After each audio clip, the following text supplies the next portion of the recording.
Hello, welcome everybody. My name is Hector Rivas. On this training episode, we're going to talk about Photoshop. We're going to talk about how you research Photoshop techniques and Photoshop artists. So let's go ahead and get started. So in Photoshop, I'll show you some of the pieces that I've been fortunate enough to work on, and some of the techniques that we've been covering in class. So this is the Red Ranger, and in the Red Ranger you can see some shadows, some highlights, you can see some textures, masking, all the things that we've been covering, all the skill sets are here. Dodging and burning. This is a very Disney-esque way of painting. You see, we use it a lot. It's very formulaic.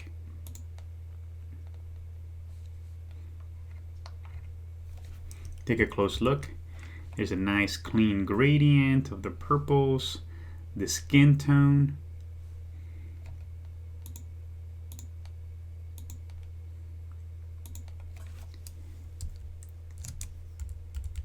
So this is the millennial look that we've worked on at Disney.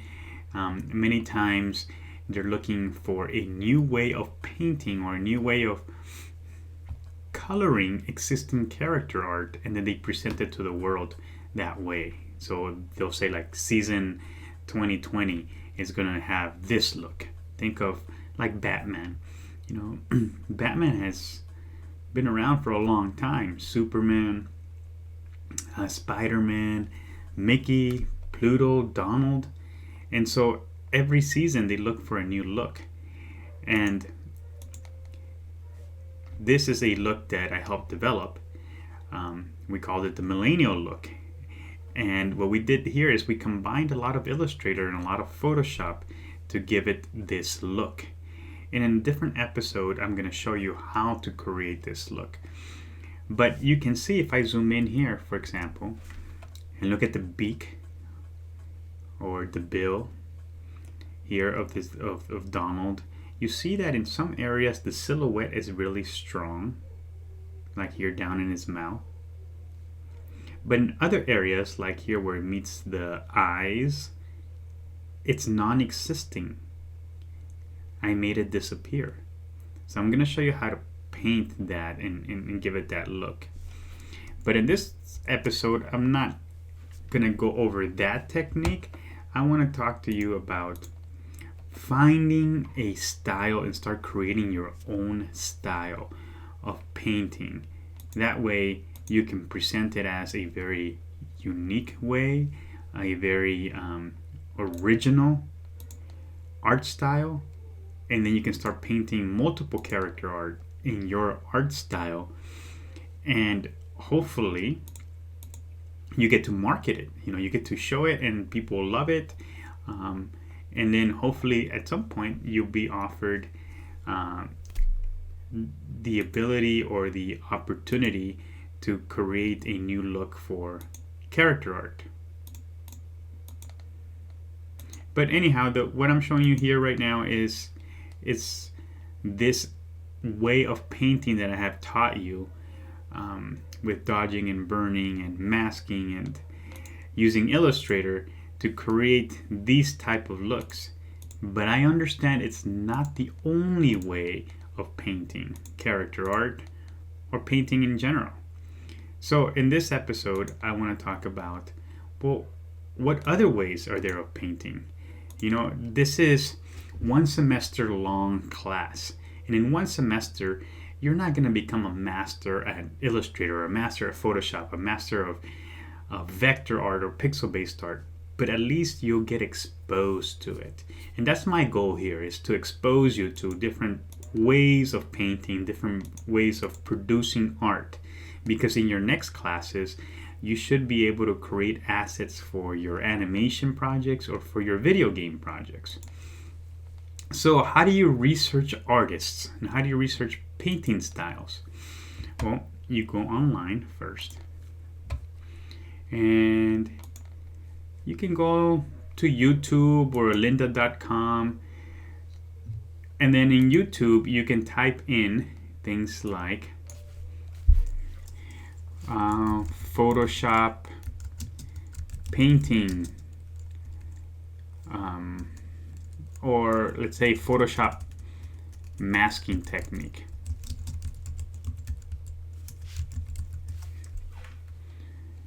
And so you're gonna see that there's lots of tutorials on how to work with layer masks for different applications, but you want to be more specific about what you're writing here. So you want to do something like Photoshop painting, maybe Photoshop character painting tutorial. Let's try that. So, how to paint characters using Photoshop.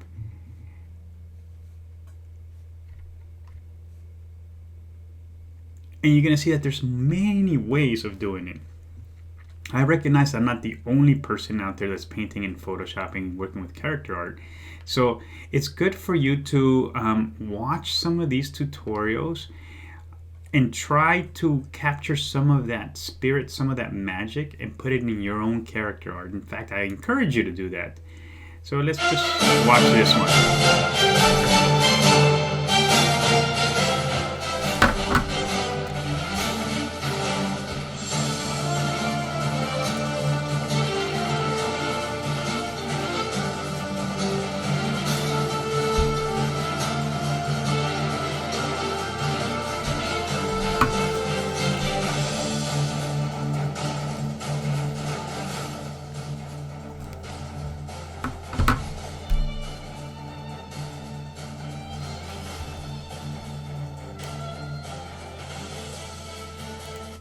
So you'll see some like speed painting like this. Many artists go ahead and they record themselves painting so they can go back and take a look at it and they'll post it. But this speed painting is not necessarily going to teach you how to paint, although you definitely can learn from it, but they're not explaining it to you. You see that was just synced to music. And it's going really fast. What you would like to do is get more tutorials where they actually teach you how to paint. This might be another speed painting here. Let's take a look.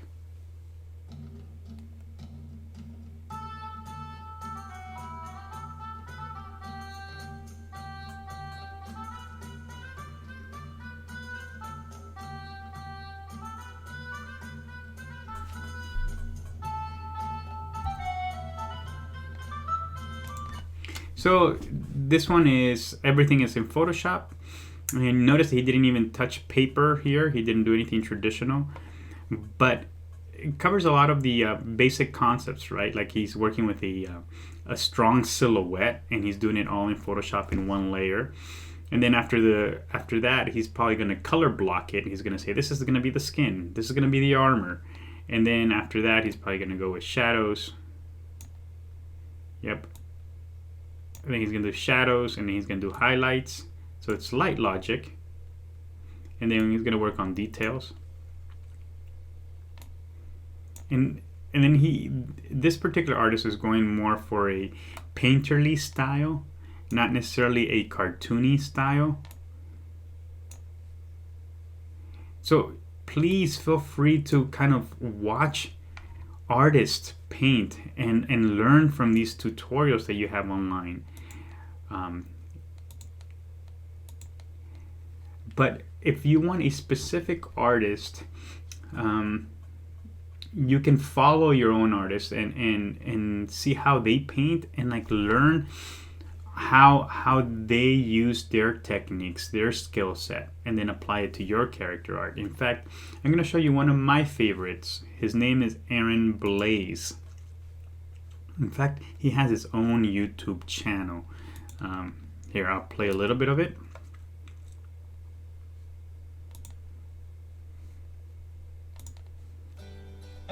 name is Aaron Blaze, and I want to welcome you to my YouTube channel. I started out as an illustrator, and back in 1988, I started learning animation, and I was with Walt Disney Feature Animation for over 20 years. I worked on The Lion King, I worked on Beauty and the Beast, Mulan. I directed a movie called Brother Bear. I've also been a wildlife artist, a painter. I've traveled the world chasing animals and doing paintings, and so I thought, it'd be a lot of fun to put this into a channel and share it with the world. So one of the things I've done is I've created Aaron's Art Tips. And this is a series where I sit down and I just pull one of my rules, one of my experiences, something I've learned over the last 30 years of being an artist. You never know what you're going to get. I've also got a whole series of time-lapse videos that I've created. Some of it is traditional art, it's painting, and I've got a lot of digital drawing and painting in there. I do tons of work in Photoshop. So, if you're a young artist, or even an established artist that's looking for a new tip, this is the place to be. Hit the subscribe button. I want to share this information with the world. So once again, thanks for being here, and I hope you learned something. So Aaron Blaze is one of the artists that I really admire, and I really like the way he works. So here, for example, I'm going to show you one of his projects here, and I'm just going to fast forward here and there so you can see, and we're going to dissect his art, his style. This is one of his creatures. So he talks about starting out traditional drawing. You can watch the whole video yourself. I think it's over an hour long, but he shows you some concepts that he does. He likes drawing at first, and then he paints it, but he puts it in realistic environments. Like this one is a photograph, and then he put his character art in there so he looks realistic.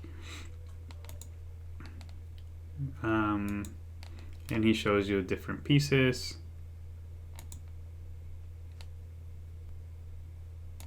And then he talks about this really fun exercise that I think is really cool about clouds. Like, I think we all as artists sometimes look at clouds and we see things in them, like shapes, or we see character art. And so he likes taking pictures of clouds, bringing them into Photoshop, and then painting on top of them to kind of give them what he kind of visualizes it being. So I'll press play here and I'll let him talk a little bit about it because it's a really good exercise to do. Yeah, this is kind of cool. I've got Photoshop. I can take a picture of this cloud, I can import it.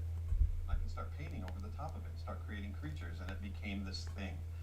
And so I've gotten a kind of a big following there, and all of a sudden it's turned into a movie idea, and we're developing this. But anyway, so it started with this, looking at this cloud and then doing a painting over the top, and all of a sudden we've got these little creatures. And so creating a little series of these types of creatures, a full book called Imagine.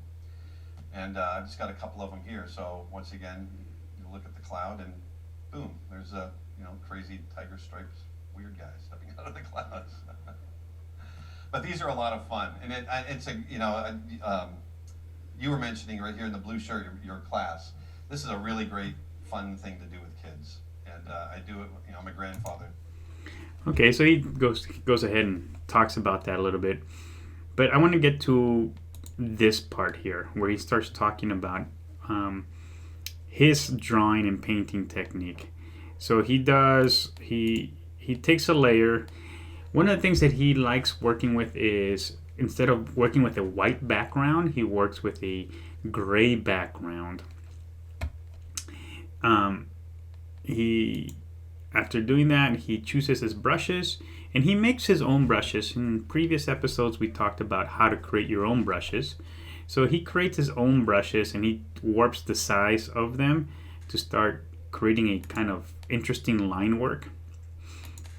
But eventually he cleans up his line work, and he gets what the character is going to look like. So he's fully digital here. He draws it. And then underneath this drawing layer, he'll color block it. Like, okay, here's my greens, here are my browns. And then on top of that, then he starts doing shadows. He starts like darkening. He uses different techniques like the dodge and burn that we talked about. After he does shadows, then he works with highlights. Where's the light hitting it? And then he creates that light logic. Once he has that, then he starts doing some details, and then he blurs the details. He uses a filter. So when he paints on a separate layer, he just blurs it, and it makes it feel like there's different highlights. After he does that, he goes out and he takes a picture of nature. Like in this case, he took his camera and took a picture of his garden, like a really close-up image of it, because this is supposed to be like a very small creature, kind of like the size of a praying mantis. And so he took a picture of his garden, and then he blurred it so it feels like he's inside that habitat. And so you see the leaves are giant in the background. After he does that, then he brings in some texture. So and since we just talked about textures, I'll play that part of it where he talks about that he loves textures, and he's always taking pictures of different types of textures. Like he likes elephant skin, and in fact, he's going to talk about how he uses this texture in his character art. So let me play that for you. I've got a whole bunch of stuff here. I just keep libraries and libraries of this stuff. But this one in particular was one that I liked. And so I'm going to take him. Let's just open that up. Okay. Now, what I'll do is, let's see here. I'm going to pull this down. There we go. I'm going to grab a little section here.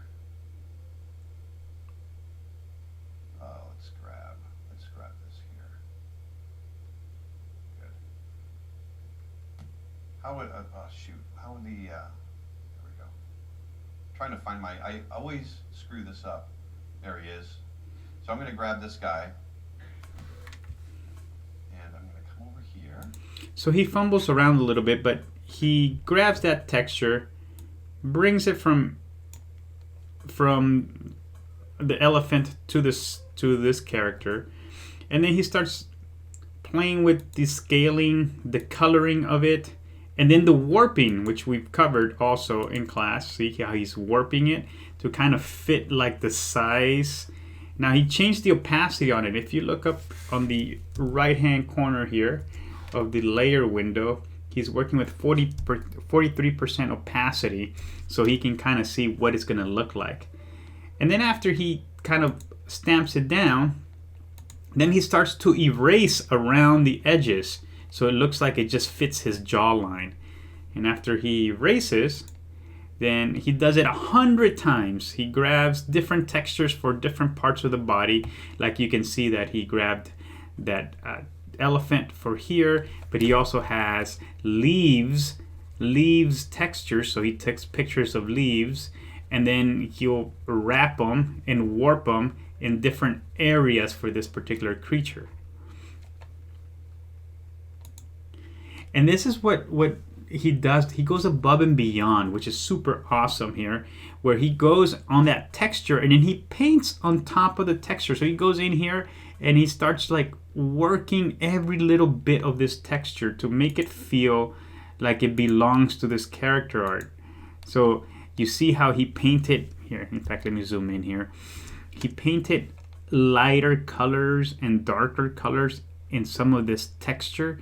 So now it feels like it's really part of this character. He didn't just warp it and scale it and change the opacity, but he went on top of it and he painted on it.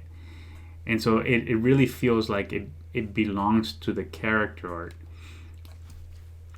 And this is another interesting part of what he does. You see this eye right here? This character's looking down. Well, I like his philosophy about art, that many people would consider like if cheating if you take photography and you copy it and you paste it. But he calls it being resourceful, which is what I call it too, being resourceful. It's about making your character art look really good. Well, in this case, he didn't like that eye. He says it doesn't look realistic enough, and he wasn't able to paint it realistic. So what he did? He takes a picture of his own eye, copies it, and he'll paste it on this character. So I think here I'll have him talk about it. Out and dragged it over and put it texture in it and waste all my time doing that. I want to get it done. There's one other stage that I forgot about that I wanted to show you. It was kind of fun. If you look at the eye, I was painting the eye in, and I can paint the eyes and I can be fine and everything else, but I was kind of struggling with this one. I wasn't liking how it was looking, and so I said, screw it, I'm going to use my own eye. So I went over and had my camera way out like this and kept trying to get the right angle and light source and all that, and kept taking pictures of my eye. And then in the same way that I brought the textures over that I showed you guys, I clipped my eye out and dragged it over and put it right in there. Hey, I cheated. It's awesome. So there you go. And so, and then all I did was So he pasted his own eye, and see how it has that realistic quality of it. It's not his own painting. This leaf texture is not his own painting, but he composited it and he put it together. He's being very resourceful. And so other thing that he does is that he dodges and burns like markings onto his body, which I like also, because then it starts to give it a unique look. Like, for example, this is what he was saying about this particular character, that he wants to age it. He doesn't want everything to look just young and sparkling and clean. So he'll even bring in like textures of dust. Like he'll go outside, grab dirt, put it on a sheet of paper, and then scan it or take a picture of that dirt, and then throw it on top of character art, so it feels like almost age spots, or the character's kind of dirty. So then it creates this kind of look. You see, if you look up closely here, let me see if I can do this. You see how there's like this texture on top of it that makes it feel old and kind of weathered? That's that technique of bringing in dust and dirt. And then if that wasn't enough, he also, because this character is kind of a small character, and I don't know if you ever woken up in the morning and then you see like these dust particles that are just floating around when the sunlight comes through the window. There's like these white, almost feels like snow, but it's like dust that's floating around. Well, he took a picture of that and then brought it in to make it look like that. You see, he has these dust particles that are floating around that makes it feel almost like magical. And then he blurs it. See how he does a lot of blurring? And this is, in photography, they call this selective focusing. If you look, this is in focus. This is what he has selected to be in focus, and everything else, like the tunic, the background, the back of his head, it's blurred. So it gives it this illusion that he does exist, and this image was taken with the camera, and it has been selectively focused onto this area, therefore blurring everything around it. I call this romancing the product. That this is your product and you're romancing it by making it feel like it belongs in a specific environment. And it's very creative, it's fun to do, and it makes it look realistic like this. And of course, in animation, you can go for something that looks really realistic or something that looks really cartoony. It's up to you what kind of look and feel you want to give your own character art. But what I do want to see from you is your ability to be creative with it. What I care about is your character art looking fantastic, that you're happy with it, that you feel like, okay, this is something that I would like to put in my portfolio. And you experiment. I know time is always against us in a class, but I want you to experiment with your character art and try different things. I hope you're able to learn some things in this class. In this lesson, Please do research artists, research painting styles, and apply some of these, some of that magic that you learn from other artists into your own character art. That concludes this lesson. Thank you for watching.